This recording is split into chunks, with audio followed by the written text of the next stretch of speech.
Komitmen bergabung. Ya. Hari ini saya sudah mendengarkan pekabaran. Saya rindu untuk lebih setia kepada Engkau ya Bapa. Berikan Roh Kudus-Mu untuk menguasai hati dan pikiran saya, mengendalikan pemikiran saya. Walaupun tanaman saya dimakan tikus, saya tidak akan hilang pengharapan. Lebih daripada itu Engkau akan gantikan hari esok dan kemudian. Amin saudara. Amin. Itu yang harus terjadi. Saya pernah berkhotbah di salah satu gereja. Kurasa ada yang tidak senang dengan saya. Saya bilang begini, karena perilaku manusia kan berubah-ubah.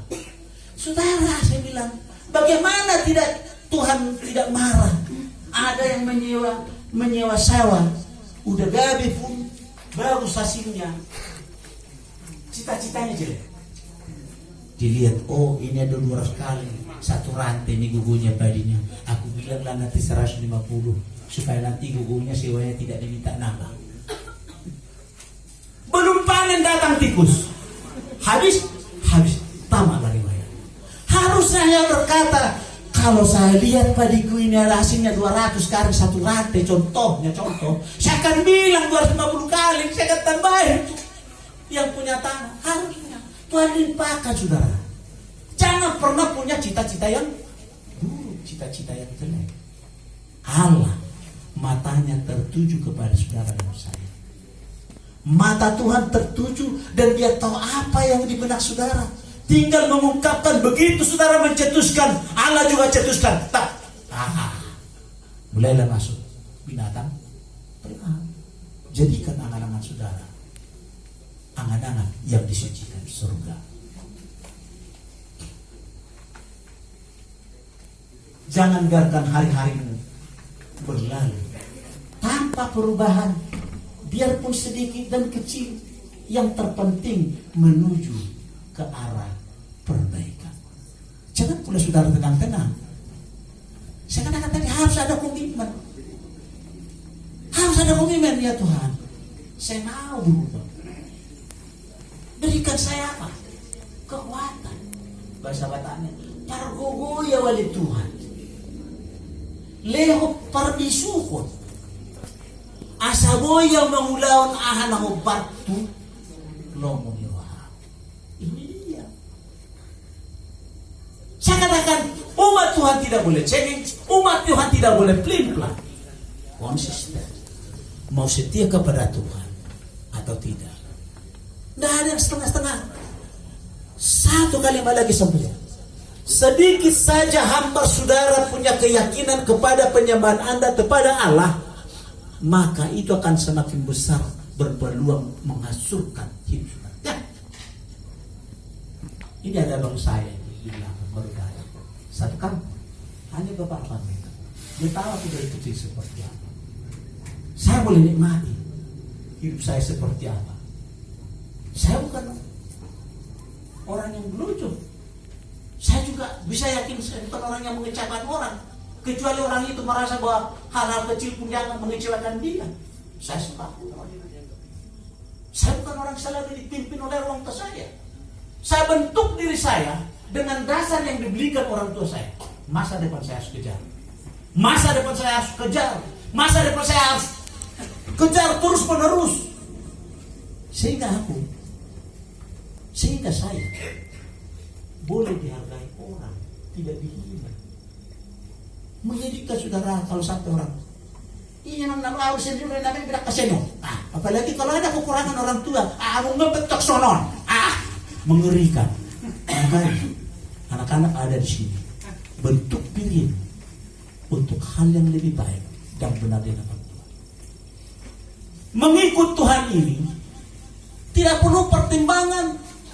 Engkau melihat bahwa Allah sudah campur tangan dalam hidupmu dari waktu ke waktu. Lakukan dari waktu ke waktu. Kesetiaanmu harus penuh. Maka semakin besar campur tangan Tuhan bagi saudara. Jadi kita berterima kasih Tuhan. Berterima kasih ketika kelahirannya kita sedang.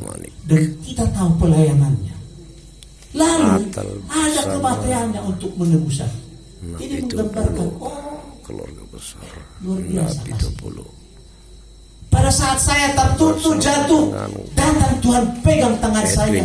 Ketika saya terjerumus, diberikan kesempatan bagi saya untuk perbaiki hidup. Saudara, mari datang kepada Tuhan. Tangan selalu terbuka menerima kebenaran saudara.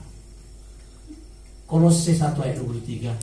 Sebab itu kamu harus bertekun dalam iman, tetap teguh dan tidak bergoncang, dan jangan mau digeser dari pengharapan Injil yang telah kamu dengar dan yang telah dikabarkan di seluruh alam di bawah langit, dan yang aku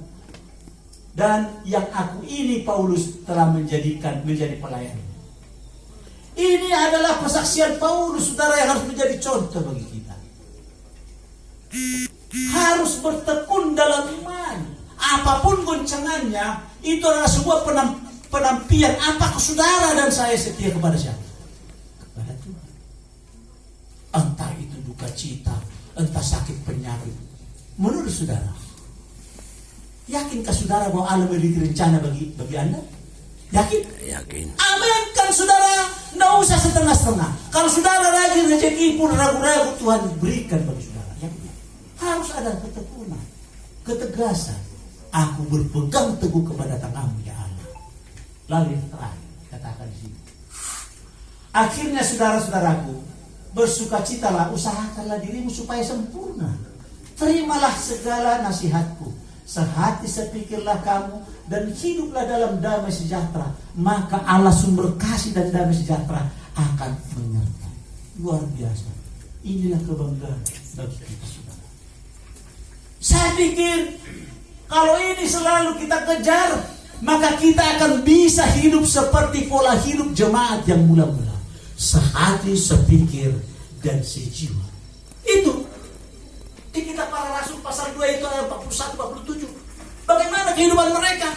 Bersatu, sehati, sepikir, makan bersama. Tantangan saudara. Nggak usah jauh-jauh. Kakak beradik pun banyak berantem saudara.